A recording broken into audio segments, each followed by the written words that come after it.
Lucky K, being in another country, do you see trading card sales climbing in other countries? Hey, we'll put this to you right now, Dave. Okay. Yes, speak a little bit about what you're seeing in Shanghai and China. Well, I would have to say the growth of this hobby in Shanghai is gone off the roof. It might be even bigger growth than it's happening in the States right now. It might be 10 times, 20 times, 30 times, 50 times growth every year. That's what I'm seeing right now. There's so many people buying. And how do you see this? How are you actually witnessing this? Well, I invested in a platform in China regarding sports cards. They do breaking, they do all kinds of stuff. So I have the numbers to kind of support that. Yeah. Okay. Yeah. Fair. Again, you're coming with something to actually lean on. I like that. Yeah. Albert Jones, good evening to you. Lucky, yeah. What sports in particular do you see? I mean, listen, I feel like basketball's got to be the number one sport in China. When I say China, let me ask you this: Can I say China and Shanghai interchangeably? Like, Yeah. will the same sort of effects be in play for both? Because I know China's obviously a lot bigger than Shanghai. Well, I think the biggest growth is actually, well, Shanghai's pretty big, but I think everywhere in China it's catching up to the game. Because for the last couple of years, it was actually shoes that was really gone big in this country, and I think that movement, a lot of them shifted to sports cards. And so basketball is the number one. Is that true? Basketball number one, and Definitely basketball, soccer. Yeah, and then what? And then like anywhere else, prospecting. Okay. They might not watch baseball, but I think Bowman Chrome's catching up. I'm seeing in my social media, the Chinese version of social media. I just saw some guy last night breaking like, I don't know, 30 cases of Bowman Chrome that just came out. So yeah. How about hockey? How's hockey doing over there? I had big hope actually with the Winter Olympic. Too bad the major players couldn't make it, right? Yeah. Well, to me, it had more to do with politics, but we're not going to talk about it here. But the whole winter game has elevated people's interest in this country with all the winter games. Maybe hockey less so because there was no star players. Yeah, that really did hurt, but hey, that was a decision that had to be made, I'm sure. We have SSTHO in the house. Good evening to you. Oh, Steve H, good to have you.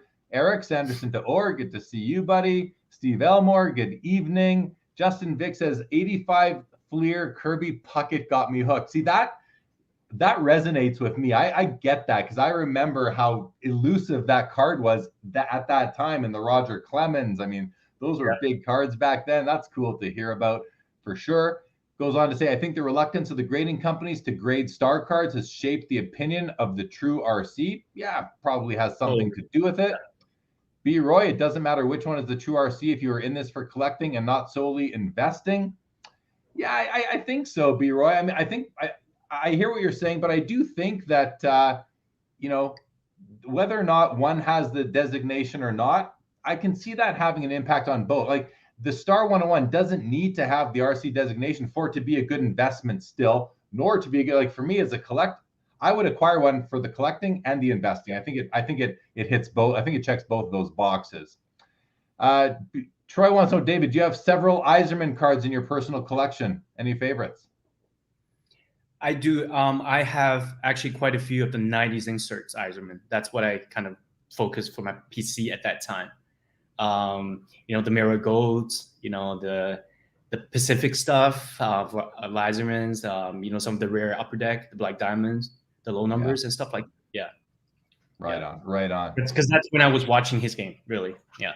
Yeah, back then for sure. Mickey McLucky says Jose Canseco, 86 Donruss rated rookie. That's another one that, hits a chord with me. I remember I traded away a car stereo for one of those cards back in probably, I don't know, 1989, something like that.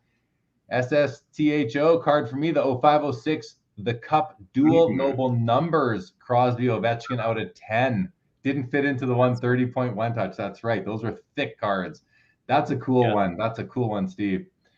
JH, the Fedorov, Sergei Fedorov Young Guns for him. That's a card. You must have liked that card back in the day, Dave, because he was a Red Wing. That was a big card back then, right? For sure. For sure. Jeff McMahon, the Yzerman rookie card got you hooked.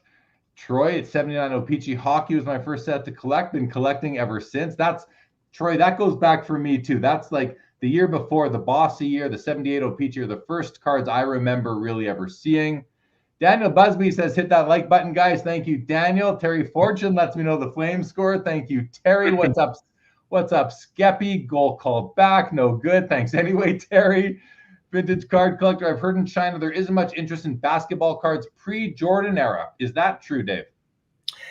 I think it's I think people are getting into vintage actually. I saw on social medias where people are actually buying, PSA 8s, PSA 9s, Magic rookies, Will Chamberlain rookies, 61 Fleer, cards like that. Yeah, the 48 Microns, people are even buying that now. So I think that's changing. It's changing. All the major real, like the grails, if you will, the Mount Rushmore cards are the ones you just listed off. That makes sense to me. Mickey McLucky, I see soccer is getting popular. Is that true? You mentioned that it was already. We got Dave here. Dave, what is going on? This is Dave, says that Dave on the screen has some monsters, Crosby limited logos. Hey, we'll let Dave on screen show some cards later. But yes, you definitely have some big cards, Dave, on screen. What's Barbara? Welcome to the show. What's up, buddy? Facebook user Brandon says, Dave, do you own any high-end hockey cards? Do you? Well, we'll show some of it. Stay tuned. He does, Brandon. He does. Georgetown got into the hobby through the 89 Upper Deck rookie. Yes, I think that card got a lot of people into the hobby because that was Upper Deck.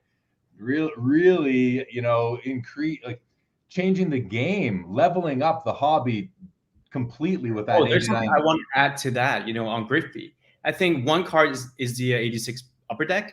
The other card that changed the hobby would be the 1996 Flair Showcase one-of-ones. Oh. The first one-of-ones ever. Remember that card? There were three versions. And at that time, it was the first modern card breaking $10,000. It was showcased all over on back in magazines and stuff like that. That's a game changer in that year. That was a game changer for sure. James says, I spent time in Singapore and all the malls there were loaded with card shops. Is China the same? I think China, like any other industry right now, is more focused on e-commerce. Right. There's less shops. Yeah.